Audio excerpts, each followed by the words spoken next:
Bonjour à tous. Un sujet brûlant, comme on les aime aujourd'hui, mais un sujet également dans l'actualité. Il s'agit des freins à disque. Et oui, on a beau être en dehors de la saison cycliste, il se passe toujours quelque chose quand on s'adresse à l'Union cycliste internationale, et on en a encore l'illustration, puisque l'UCI a décidé d'autoriser les freins à disque à l'occasion de la prochaine saison 2016 dans les courses pro, hommes et femmes. Et quand on dit les pros, c'est au sens large, que ce soit les épreuves World Tour, que ce soit les équipes Conti Pro, les équipes continentales, c'est-à-dire qu'aussi bien de la première à la troisième division, tout le monde pourra utiliser les freins à disque. C'est un communiqué qui a été publié il y a 3 jours par l'Union cycliste internationale qui l'a confirmé, même si officiellement on reste dans une période de test qui durera l'ensemble de la saison 2016. Alors, pour débattre de ce sujet, et vous allez voir à quel point c'est un sujet délicat et qui engage quand même beaucoup d'intérêt, ou peut-être que un sujet sur lequel la liberté de parole n'est pas totale de la part des intervenants, eh bien, nous avons néanmoins demandé à certains acteurs de nous rejoindre. Samuel Dumoulin notamment. Salut Sam. Salut à vous. Sam est professionnel depuis de nombreuses années. Combien d'années d'ailleurs, Sam ? 14 années. Ah, j'ai pas entendu, pardon. 14 saisons. 14e saison en 2016. 15e. 15e en 2016. Bravo Sam, chez AG2R La Mondiale donc depuis quelques années et il y reste évidemment. Et hier tu nous disais que c'était peut-être pour ta dernière saison. Hein. Ouais, a priori. Ouais. On ne ferme pas la porte. A priori. Bon, ben nous non plus, on ne ferme surtout pas la porte à Sam parce qu'il nous a quand même donné beaucoup de satisfaction et notamment cette belle victoire d'étape à Nantes il y a quelques années sur le Tour de France. Alors, Guillaume est également en notre compagnie. Guillaume anime un blog qui s'appelle Matos Vélo et on est bien content de lui faire de la pub parce que c'est un blog assez intéressant. Il a donc un regard éclairé sur la question, d'autant que les freins à disque, il nous en parle sur ce blog depuis de nombreux mois. Et Guillaume avait également eu l'occasion de discuter avec des mécanos.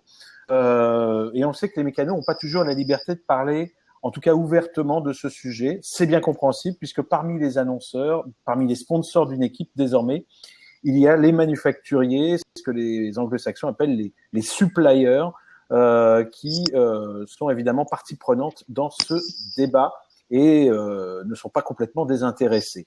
Pascal Chanteur devient l'un des habitués de TV Lops. Il était avec nous pour parler de la reconversion la semaine dernière et il nous a semblé utile de le rappeler, d'autant qu'on n'arrivait pas à voir Jackie Durand. Donc, il nous a semblé important de le contacter, d'autant qu'il aura des choses à nous dire en ce qui concerne justement cette possibilité d'utiliser des freins à disque. Pascal, bonjour. Bonjour à tous. Bonjour Patrick. Bon, t'as pas été traumatisé par l'expérience précédente puisque tu es revenu, c'est bien. Merci à toi. Alors, Guillaume, un mot pour commencer avec toi. Guillaume, tu as donc ce blog. Est-ce que pour toi, c'est une situation le fait de précipiter. Est-ce que d'abord tu as l'impression qu'on précipite un petit peu les choses? Parce que je me souviens qu'en 2014, tu avais fait un article sur ton blog en disant que les freins à disque, en gros, c'était pas pour demain. Et puis on a vu finalement que dès 2015, il y a eu quelques tests avec des coureurs, parmi lesquels d'ailleurs Samuel Dumoulin, qui ont essayé les freins à disque en course. Et dès 2015, finalement, même si l'on est dans une zone de test, eh bien on s'aperçoit que les freins à disque entrent en vigueur de façon quand même assez rapide. Ouais, c'est vrai que j'ai l'impression effectivement qu'on précipite un peu les choses. Enfin, en tout cas, en 2014, quand j'en ai commencé à en parler, c'était assez lointain. L'UCI n'avait pas l'intention de légiférer de suite dessus. C'est vrai qu'en 2015, tout est allé très vite avec les 2 mois de tests autorisés en août et septembre. Et donc le communiqué d'il y a 3 jours mais ça c'était déjà, je crois en septembre, c'était déjà acquis qu'en 2016, toute l'année, on pourrait tester des freins à disque dans le peloton professionnel. Après, j'ai pas l'impression qu'il y ait une véritable demande de la part des coureurs, en tout cas. Alors justement, Samuel Dumoulin, est-ce que tu as, toi, le sentiment que les coureurs étaient hostiles aux freins à disque, ou est-ce qu'ils étaient demandeurs, ou est-ce que, comme le dit notre titre, pour reprendre une formule chère au regretté Coluche, eh bien finalement, les freins à disque, on n'est ni pour ni contre, bien au contraire. Hostile de la part des coureurs, je ne pense pas. Ni pour ni contre. Je pense que ça résume assez bien le sentiment actuel. Pour rebondir sur ce qu'a dit Guillaume, c'est vrai que ses propos sont justes, étant donné qu'on précipite les choses parce qu'on n'a encore pas vraiment pu tester, je l'ai dit hier, sous les conditions humides. Et ça va vraiment être la partie la plus problématique de ce système avec la sécurité. Faut savoir que le test que j'ai réalisé avec quelques équipiers lors du Tour du Limousin, bon, c'était sous des conditions estivales, il n'y a pas eu d'orage, donc c'était vraiment par temps sec. On peut noter qu'il y a une légère différence de freinage par rapport au système traditionnel, mais c'est pas non plus vraiment énorme comme différence.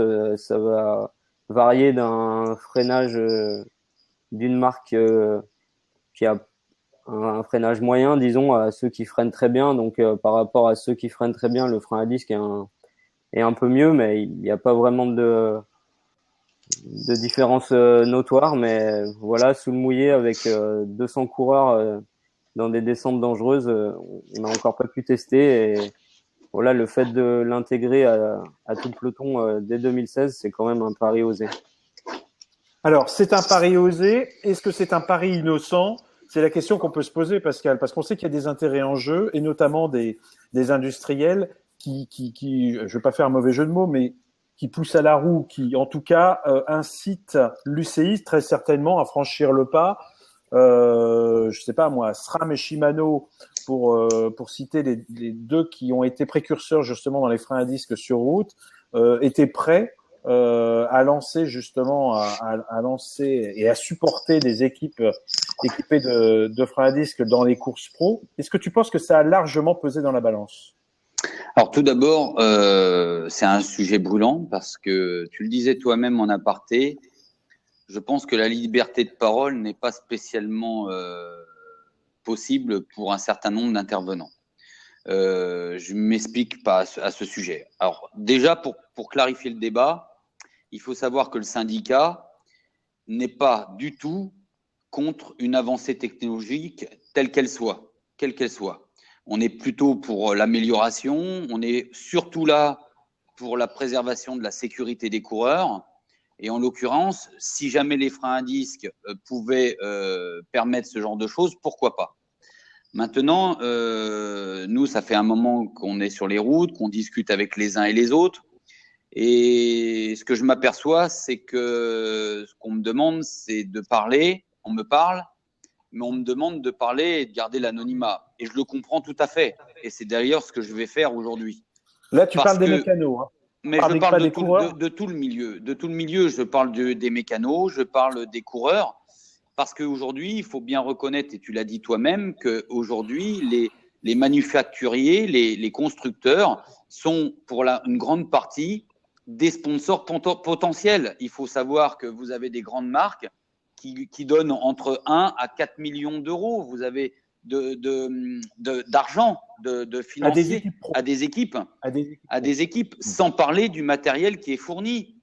Vous n'êtes pas sans savoir aussi que, par exemple, Specialized est en grande partie l'un des bailleurs de fonds du contrat de Contador. Donc, si ça l'est pour un champion comme celui-là, pourquoi ça ne l'est pas pour d'autres? Les mécanos, pareil. Les mécaniciens, aujourd'hui, ce sont des salariés d'équipes professionnelles. Financer ces équipes, pour la plupart, pour une bonne partie, de la part des fabricants. Donc, bien sûr que jamais, et je les comprends, jamais un mécano ne viendra s'interposer par rapport à un partenaire parce que c'est déontologiquement pas possible.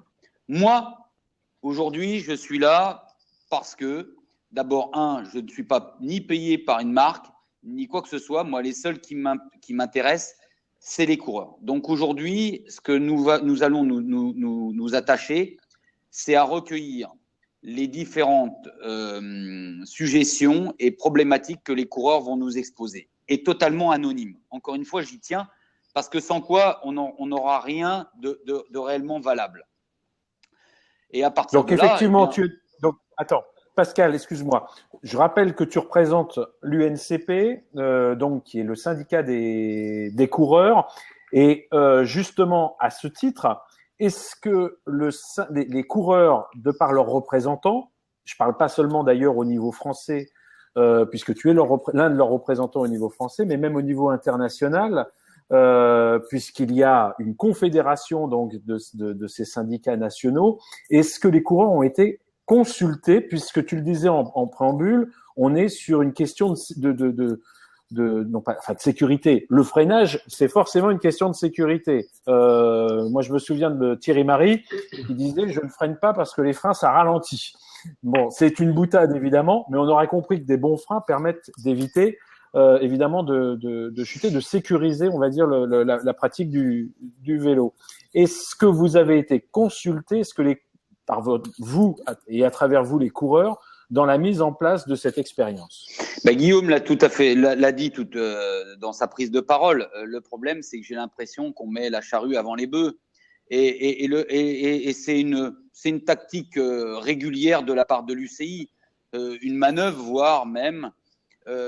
Aujourd'hui, aucun représentant des coureurs n'est autour de la table des commissions matérielles.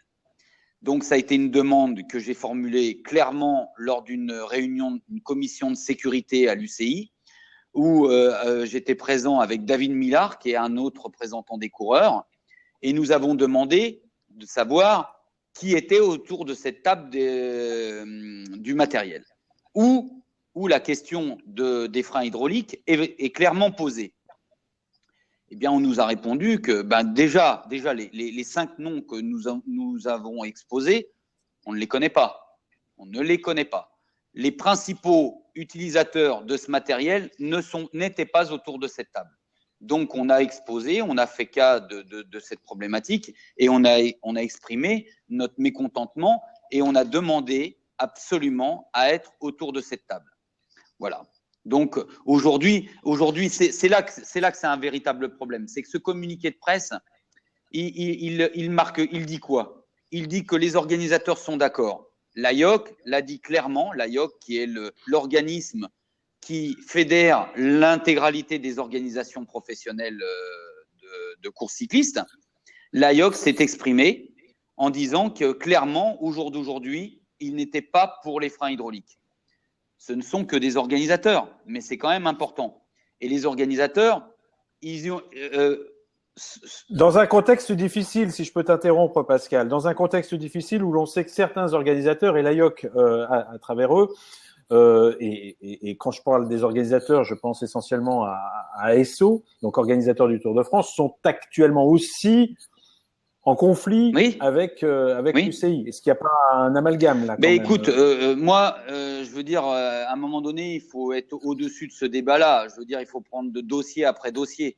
Là, aujourd'hui, il y a la partie de la nouvelle réforme du World Tour, c'est une chose. Les freins à disque, c'en est une autre. Et la question de la sécurité du frein à disque est directement posée. Moi, ce qui m'importe, c'est qu'aujourd'hui, lorsque je vois 70, 80 vélos entassés, enchevêtrés sur une route, ça me pose un problème. Donc ça, si jamais on peut y trouver des solutions, mais 1000 fois d'accord. Ce qui me pose un autre problème sur la communiqué de presse, c'est aussi sur le dépannage neutre, parce qu'on viendra en parler. Le dépannage neutre, j'en ai parlé avec les principaux intéressés, pas au courant. Attends, Pascal, justement, on va y venir, mais je voulais que, d'une part, Guillaume nous trace un petit peu les problèmes que soulève l'utilisation du frein à disque dès demain, si l'on peut dire, en course, tel qu'on a pu lui exposer au cours de son enquête. Et d'autre part, Sam, j'aimerais que tu réagisses justement par rapport ensuite à on va dire, c'est pas forcément, c'est des problèmes. Encore une fois, on a compris, vous l'avez tous les trois dit, qu'on avait un petit peu agi dans la précipitation. Et maintenant, il faut savoir, on va essayer de les énumérer, les différentes contraintes, les différents obstacles qu'il va falloir franchir pour que tout cela puisse se mettre en place sans trop de dégâts. Ou alors, faut-il, et ça sera, là j'attends Pascal derrière, faut-il demander à l'UCI de revoir sa copie et de retarder la mise en place de l'utilisation de ces freins à disque? Mais d'abord, Guillaume, dis-nous un petit peu, liste-nous un petit peu les problèmes auxquels on est confronté en raison de cette précipitation. Pascal Chanteur vient de le dire. Pour moi, le plus gros problème, ça va être le dépannage neutre. Ça a été le cas déjà à une époque où on était en 10 et 11 vitesses. Certains coureurs, enfin Mavic en tout cas, avait du mal à dépanner tous les coureurs. Des fois, c'était assez difficile. Là, il va y avoir mix, frein à patin, frein à disque. Frein à disque, c'est pas tout le même standard. Parce que ça aussi, je pense qu'avant que l'UCI. Sam, tu es d'accord on va y aller justement problème par problème. Sam, est-ce que tu es d'accord sur le fait que ça va être difficile dans un peloton d'avoir à la fois des coureurs en frein à disque et d'autres en frein à patin? Complètement, hein, ça va dans le sens de ce que dit Guillaume. Déjà que quand il y a un dépannage neutre, c'est toujours un petit peu laborieux. C'est jamais très efficace. Voilà, parce que on a différents équipementiers, Shimano, Campagnolo, SRAM, pour pas les citer. Donc il y a toujours une petite problématique à ce niveau-là. Aussi sur ce que dit Guillaume avec le fait qu'il n'y a encore pas un diamètre qui a été standardisé. Je sais que nous, SRAM, on a essayé en 320 mm des disques. On s'orienterait plutôt vers un standard à 280 mm sur d'autres équipementiers. Donc là, ça va être radicalement bloquant. Si vous avez un SRAM avec un disque de 280, un SRAM avec un disque de 320, enfin, on peut imaginer toutes les combinaisons possibles, plus ceux qui ont des patins. Là, on va pas s'en sortir. Il va falloir 5 voitures pour suivre 5 coureurs. Donc oui. voilà, ça peut vite être bloquant. Ou alors, imaginons qu'on agisse moins dans la précipitation. Dans ce cas-là, si j'ai bien compris ce que vous avez dit les uns et les autres, il faut fixer une norme, c'est-à-dire d'imposer aux organisateurs, on va en parler après des organisateurs. J'étais en train de lire ce que nous disait Jimmy Engoulevent, mais d'abord, on finit là-dessus. Il va falloir imposer aux fabricants une norme et tout le monde va devoir utiliser la même norme. Déjà, ça, est-ce que c'est possible en soi, Pascal? Ça me paraît difficile parce que pour l'instant, Shimano prône je ne sais plus quel diamètre, SRAM prône un autre diamètre, lequel va lâcher en premier. Je pense qu'il n'y en a aucun qui va vouloir lâcher. Campagnolo, ils ne sont pas encore sur le marché du disque, ça aussi c'est un autre problème. Les équipes qui sont en Campagnolo, pour l'instant, disque niet. Apparemment, Campagnolo promet une arrivée d'un disque en février. Très rapidement, oui. On ne sait pas quel diamètre ils vont adopter. Donc, je ne sais pas du tout, moi, qui pourrait imposer à une marque un standard. Pour l'instant, moi, là-dessus, c'est le flou total. Un cas pratique, Samuel, juste une petite réaction. Est-ce que ton équipe, l'équipe AG2R, quelle va être sa position en début de saison? Est-ce que tu as déjà une idée? Est-ce que tu as eu l'occasion d'en parler avec les mécanos ou avec Vincent Lavenu ou Philippe Chevalier? Est-ce que vous avez déjà une position en début de saison? Comment vous allez faire? Nous, on suit un petit peu le mouvement. On est un petit peu tributaire de notre fournisseur Focus. Eux, ils surfent un petit peu sur la vague du lobbying des marques en tout genre.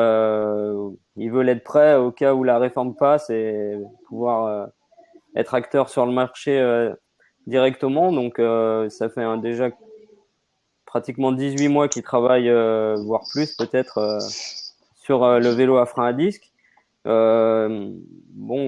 Néanmoins, nous, au niveau de l'équipe, ils voulaient équiper un grand nombre de coureurs, principalement avec des freins à disque. Il y a quand même eu un petit blocage en disant, on a quelques coureurs qui ont testé, on n'a pas vraiment de recul sur la pratique. Il y a ce que j'avais évoqué par rapport au mouillé où personne l'a essayé. Donc, on peut pas se permettre de lancer toute une équipe dans du World Tour dès le début de saison avec du frein à disque. Donc, on va y aller pas à pas, essayer de faire peut-être des tests à l'entraînement et on va voir un petit peu comment on peut s'équiper petit à petit tout au long de la saison et peut-être avec des évolutions de la part de notre équipementier. Alors, je le précise parce que tu les as pas cités, mais moi je vais les citer parce que ici on peut tout dire. AG2R La Mondiale, le groupe, c'est SRAM, on est bien d'accord, avec Oui. Focus.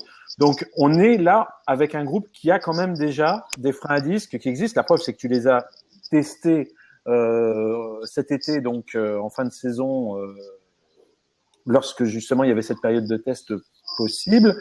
Mais on imagine mal comment vont faire les équipes qui sont équipées de groupes Campagnolo, donc qui contractuellement sont liés à Campagnolo. Un petit tour dans les remarques qui ont été faites, et vous êtes une bonne vingtaine à nous écouter en direct.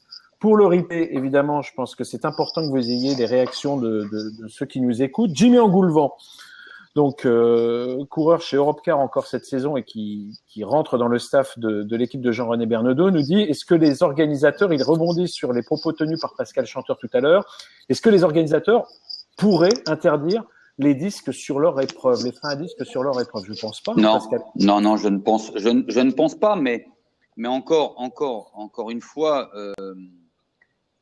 ça va être de la responsabilité de l'UCI. Je veux dire,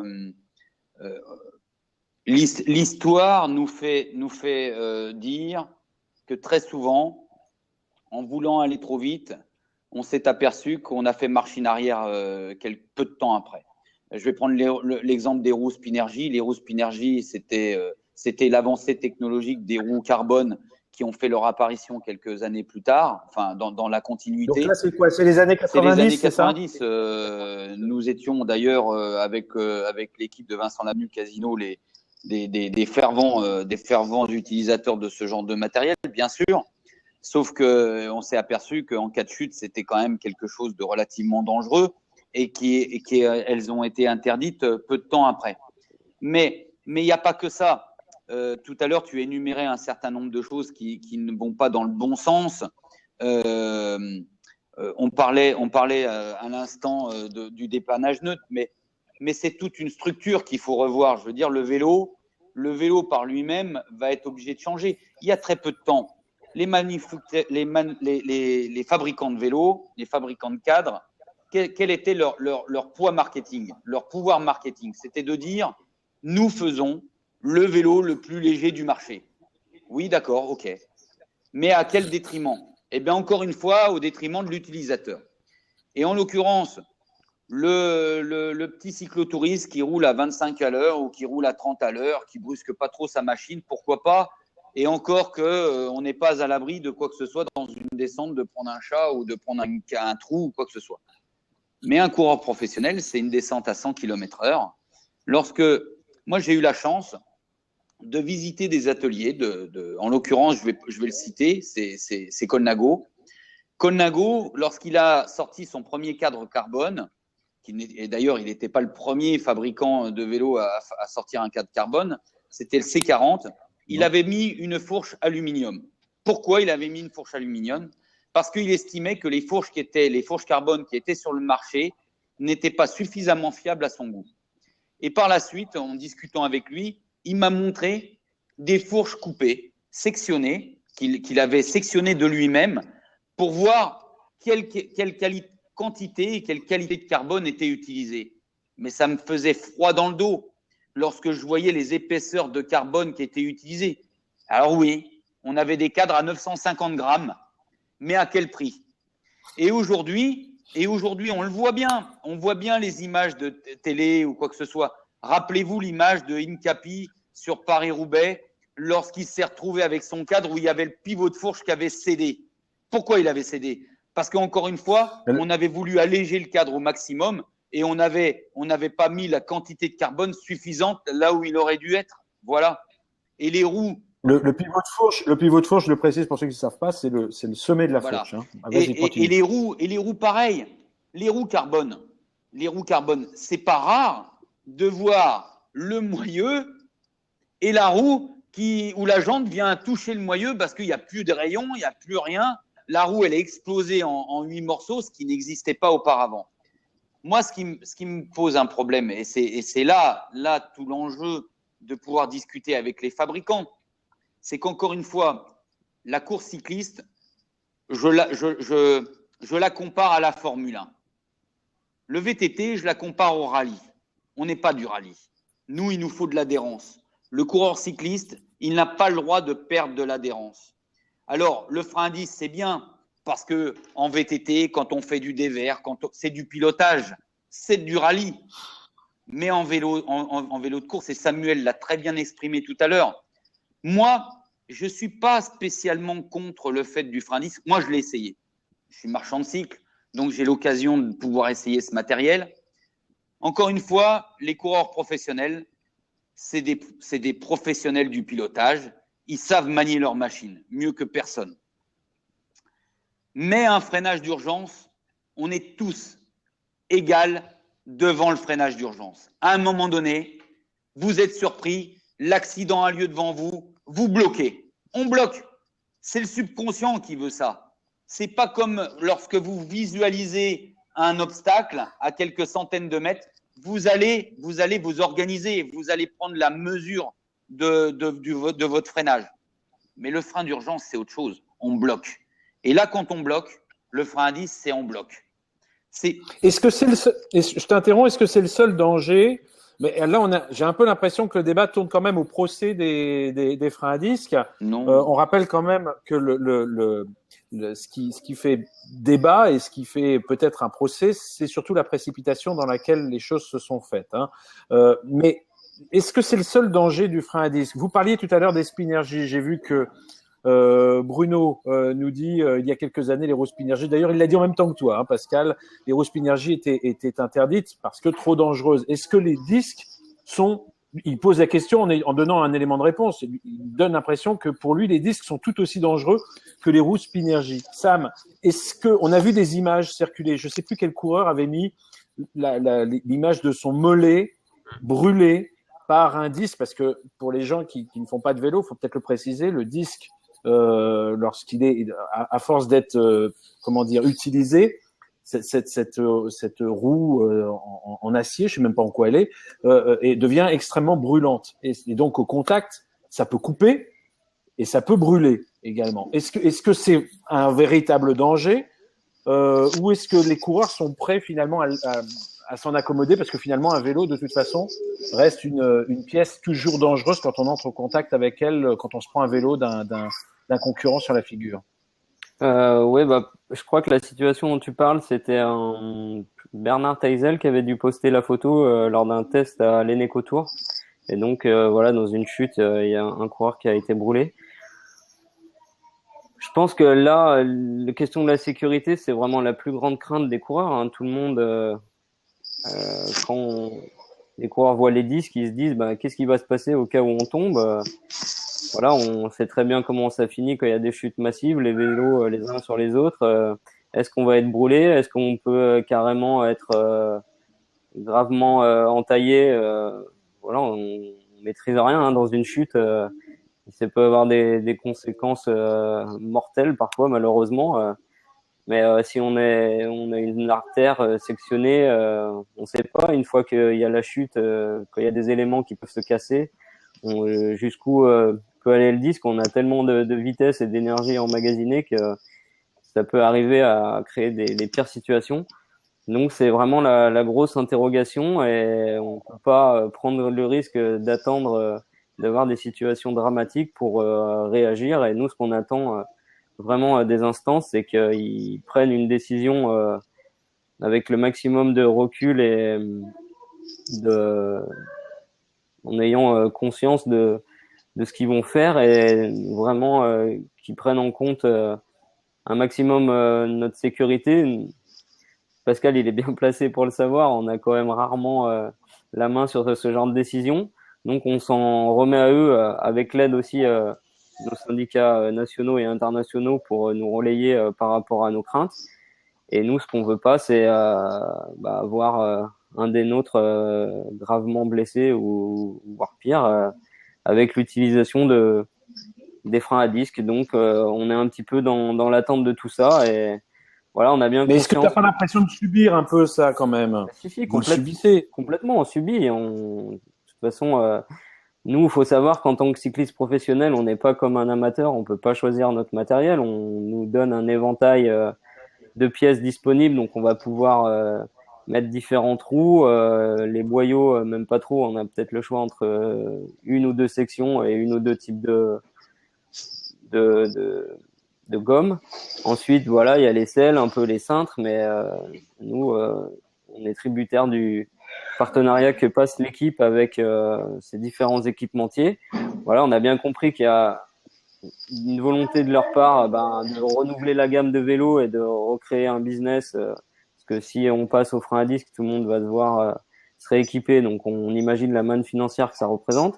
Après, il y a un petit peu l'envie de l'UCI de dépoussiérer l'image du vélo. Ils veulent mettre des caméras, revoir un petit peu la réalisation. Donc, c'est vrai que des vélos à frein à disque, ça fait joli. Après, faut admettre aussi que nous, les coureurs, depuis la mise en place des roues carbone, il y a quand même un déficit de freinage notoire. Quand on est sur des routes mouillées, on a beau essayer d'améliorer la gomme des patins, mais bon, c'est quand même pas un freinage qui est exceptionnel. Donc, on a envie d'aller au frein à disque, mais on se dit, voilà, qu'est-ce que ça donne sur le mouillé? Est-ce qu'il y aura l'adhérence, comme disait Pascal? Parce qu'il y a le freinage, c'est une chose, mais après, il faut que l'adhérence suive au niveau du boyau. Et après, c'est la sécurité. Et je pense que c'est quand même l'élément principal qui passera et qu'il faut qu'il passe en premier avant l'aspect technologique, marketing. Alors, qu'est-ce que tu recommandes? Qu'est-ce que tu recommanderais, Sam, qu'on continue les tests? Tu disais tout à l'heure que les tests n'avaient pas été faits sur mouillé. Ils avaient été faits, il faut le rappeler, ils avaient été décidés après le Tour de France. Les coureurs avaient la possibilité sur les courses du mois d'août, septembre, octobre de tester. Je crois que c'était un par équipe, c'est ça, ou deux par équipe, je sais plus. Nous, on a été trois sur le Tour du Limousin. Jusqu'à 3. Ouais. D'accord. Et Jimmy Engoulevent ajoute dans les remarques par écrit, il nous dit il n'y a jamais eu de test de disque, pardon, de frein à disque testé en conditions course sur des grandes descentes de 20 km, c'est-à-dire donc dans des descentes de col. Pourtant, il me semble que sur la Vuelta, des tests avaient été faits. Alors, je ne sais pas si c'était le cas dans les étapes de montagne, s'il n'y avait pas de grandes descentes de col. Et est-ce que c'est ça que tu recommandes, Sam? C'est que les tests soient prolongés avec quelques coureurs simplement pendant la saison 2016? Bah oui, complètement. Équiper tout un peloton, c'est quand même dangereux. Après, nous, les coureurs, on peut voir quand même une certaine différence de niveau technique par rapport au maniement de sa machine. Il y en a qui sont quand même plus à l'aise que d'autres. Donc, voilà, on va devoir un petit peu prendre de nouvelles habitudes dans le peloton, parce qu'on a l'habitude d'être guidé avec le bruit aussi du freinage. Quand on entend un freinage d'urgence 30 ou 40 places devant nous, voilà, on se guide avec le bruit parce qu'on a la tête dans le guidon et ça nous permet de réagir et d'anticiper.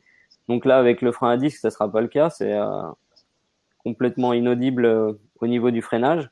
Et puis voilà, faut qu'on avance aussi à nous peut-être de le tester à l'entraînement déjà sur le mouillé, sur des parcours qui sont très accidentés avec des longues descentes pour voir un petit peu la réaction du matériel, s'il y a un allongement de la distance de freinage avec l'échauffement des disques, si après plusieurs descentes longues le freinage aussi résiste, parce qu'il y avait une interrogation au niveau des plaquettes, ils savaient pas, nous, quand on a discuté avec SRAM, si les plaquettes pouvaient tenir une étape de col de 6 heures avec des freinages appuyés et prolongés sur une durée longue, ils pouvaient pas encore garantir que les plaquettes allaient tenir. Donc ça, c'est quand même assez problématique aussi. Donc voilà, à mon avis, il faut du temps pour instaurer cette réforme. Il faut y aller pas à pas et laisser les coureurs qui sont les acteurs principaux et le plus aptes à pouvoir donner leur avis et à tester ce matériel dans des conditions réelles, parce que souvent on nous donne du matériel, mais on nous dit ouais, on l'a testé là à l'usine, il y a nos essayeurs, mais bon, c'est rien à voir avec les contraintes, comme disait Pascal, que nous on peut avoir en course où des fois on freine à 80 km/h. Voilà, il y a des contraintes qui sont tout autres qu'un essai classique, même si on veut prendre un petit peu de vitesse. Dans un peloton, c'est quand même très particulier et c'est vrai que c'est un sport de haut niveau et d'élite, donc on peut pas se permettre de mettre la sécurité des coureurs en jeu, même si à terme on peut penser que on trouvera des solutions pour intégrer le frein à disque dans les pelotons, mais il faut se laisser le temps de pouvoir maîtriser tous les paramètres d'une telle réforme. Alors, juste une précision, parce que je vois que certains n'ont peut-être pas compris, et je vais vous laisser répondre. Peut-être Guillaume, qu'on n'a pas. Pardon Guillaume, hein, on essaye de donner la parole un peu à tout le monde. Je t'ai pas laissé beaucoup parler. Marc nous dit, mais le frein à disque, à travers les propos qu'on a entendus, il se demande s'il y a un risque de blocage avec les freins à disque. Il n'y a pas de risque de blocage avec un frein à disque. On est bien d'accord là-dessus. Il n'y a pas plus de risque de blocage, je pense, qu'un frein à patin. Après, comme le disait Samuel, le souci, ça va être sous la pluie. Parce qu'en VTT, effectivement, il y a d'énormes avantages à passer au frein à disque. Un vélo de route, il ne faut pas oublier qu'il y a des boyaux de 23 voire 25 mm, on va dire. Sous la pluie, la puissance supplémentaire, est-ce qu'elle va être encaissée par le boyau? Je ne suis pas sûr. Je ne suis pas sûr que vraiment on y gagne énormément. Et si c'est pour avoir plus de chutes au final. Et puis après, comme le disait Pascal, il y a le souci aussi des chutes en peloton. Ça, c'est le gros inconvénient que je vois pour le moment. Quand on voit des chutes comme celle qu'il y a eu au Tour de France avec William Bonnet, par exemple, et Fabian Cancellara avec des coureurs qui s'entassent. Qu'est-ce que ça va donner si les coureurs, je suppose, en peloton, moi j'ai jamais roulé en peloton, mais je suppose qu'ils freinent assez régulièrement, ne serait-ce que pour ralentir et toucher la route devant. Donc le disque va s'échauffer. S'il y a une chute à 60 km/h, niveau sécurité, effectivement, je pense que là, pour l'instant, on ne sait pas du tout où on va en cas de chute. Et comme le disait Samuel, est-ce qu'il faudra un grave accident pour rebondir? Oui, mais là, je me fais quand même l'avocat du diable. On va pas faire des crash tests quand même. Hein. On peut pas savoir, malheureusement, avant d'en avoir fait l'expérience, si effectivement les risques liés à la présence de ces disques sur les roues peuvent amener des traumatologies particulières sur les coureurs. Ça, j'ai peur qu'on n'ait pas de réponse, hormis effectivement de voir que des coureurs ont déjà été brûlés. Sur les quelques tests qui ont été faits, des coureurs ont été brûlés. C'était cette fameuse image de Bernard Teisel qui avait été postée sur Twitter. À mon avis, on va quand même rester un petit peu dans l'expectative. Écoutez, messieurs, on a fait une bonne demi-heure là-dessus qui ont été faites. Le débat ne fait que commencer d'une certaine façon. Est-ce que vous avez quand même l'impression, je voudrais conclure là-dessus, et je voudrais avoir le sentiment de Pascal et de Sam, est-ce que les coureurs, donc à travers les coureurs, les équipes, est-ce que vous pensez que les équipes vont demander à tous leurs coureurs d'adopter les freins à disque en 2016? En gros, je vous demande si l'UCI reste sur ses positions. Est-ce que vous voyez tout le peloton en frein à disque au moment du Tour de France, la moitié du peloton ou simplement quelques coureurs par rapport à la décision qui a été prise? Sam, tu en penses quoi? Non, je pense que cette année, il y aura quelques coureurs qui auront testé et qui se sentiront à l'aise avec ce type de matériel. Après, il faut savoir qu'il y a quand même l'intégration des disques sur le cadre. Et voilà, ça peut aussi modifier la géométrie et la réactivité du vélo. Donc, nous, on est vraiment très pointillés au niveau du feeling. Et des fois, on va pas forcément le sentir. Il y en a qui vont être à l'aise, d'autres non. On voit qu'il y a quand même des différences de matériel d'un coureur à l'autre en fonction des gabarits et des aptitudes, ce qui est assez logique. Et il y aura forcément une petite pression pour que des coureurs utilisent ce vélo sur le Tour de France parce que c'est la vitrine mondiale et ça a une répercussion très importante. Mais à mon avis, les équipes pourront pas obliger les coureurs, la totalité de leurs équipes à utiliser le frein à disque parce qu'on n'a pas assez de recul et on s'est encore pas assez abouti. On peut pas se permettre de faire des tests sur le Tour de France quand on vise de la performance maximale. Ouais, tu veux dire que Sam, qu'il y a des gabarits hors normes dans le peloton? Alors là, franchement, je ne vois pas du tout. Je comprends pas ce que tu veux dire. Non, je plaisante. Est-ce que le poids, il y a le poids aussi, on en a pas parlé, hein, ça fait quand même, ça fait 150 grammes de plus, non, de frein à disque. Maintenant, le matériel, il est assez léger, ça nous arrive régulièrement de plomber les vélos pour respecter le poids minimum de 6,8 kg. Donc, le surplus de poids généré par le système entre les disques et les mâchoires, sur certains types de cadres, parce qu'on voit que maintenant il y a 2 à 3 types de cadres différents, voilà, ça peut passer et être dans le poids autorisé. Donc c'est pas forcément un Pascal Chanteur te dirait, mais il va nous dire que le poids que tu vas perdre Non. sur les disques, il va falloir aller. Non, le c'est pas chercher ça ailleurs. que je dirais du tout. C'est que ce que je trouve dommage, c'est ce que vient de dire Samuel. C'est totalement illogique. C'est qu'on soit obligé de plomber des vélos parce que des fabricants n'ont juste pas voulu mettre le carbone suffisamment à certains endroits du cadre pour peut-être le consolider à certains endroits. Moi, c'est ça que je vois. Moi, je vais vous dire une chose pour essayer des vélos régulièrement. Combien de vélos aujourd'hui, Tu vends des cycles, il faut le préciser. voilà, combien de vélos vends des aujourd'hui, cycles, lorsque vous lâchez les mains, viennent à trembler uniquement parce que le vélo n'a plus une bonne stabilité ou n'a plus le poids requis normalement. C'est là qu'est le vrai problème. Le vrai problème, il est là. Moi, j'ai vu des coureurs qui n'osent même plus lever les mains lorsqu'ils passent une ligne d'arrivée de peur à ce que le vélo il parte en embardé. Non, mais c'est grave. Non, je n'exagère pas, mais demande à Samuel. Est-ce que c'est vrai, Samuel? Je lève pas assez les mains, je sais pas. Non, mais Samuel, il y a bien des vélos qui tremblent lorsque tu lèves les mains. Guillaume qui fait des tests de matériel, il le sait lui aussi. Combien de fois je le lis sur les forums de discussion? C'est énorme, c'est énorme. Bon, bah écoutez, en tout cas, il y a Jimmy Engoulevent qui, lui, apparemment aujourd'hui, a une vraie liberté de parole et qui le dit. Mais Sam, tu as le droit de pas être d'accord, tout simplement, et d'être parfaitement de. Merci de Jimmy, foi. merci. Je vois, c'est vrai, Chanchan. Merci Jimmy. Voilà, un peu de soutien. Mais en tout cas, le débat reste ouvert. Je ne sais pas du tout quelle va être l'attitude des coureurs. Je parle là à l'étranger. Tout à l'heure, on a bien entendu que Pascal ne croyait pas trop dans la liberté de parole des coureurs. Il y a des intérêts qui sont importants, qui sont en jeu. N'oublions pas que la sécurité, et aux yeux du plus grand nombre, doit rester en tout cas l'élément prioritaire. En tout cas, c'était un débat intéressant, je l'espère. Merci d'avoir été en notre compagnie. On n'a eu aucun problème technique aujourd'hui, c'est merveilleux. Merci à Guillaume et bonne chance pour ton blog. Je pense qu'il va y avoir des choses à raconter.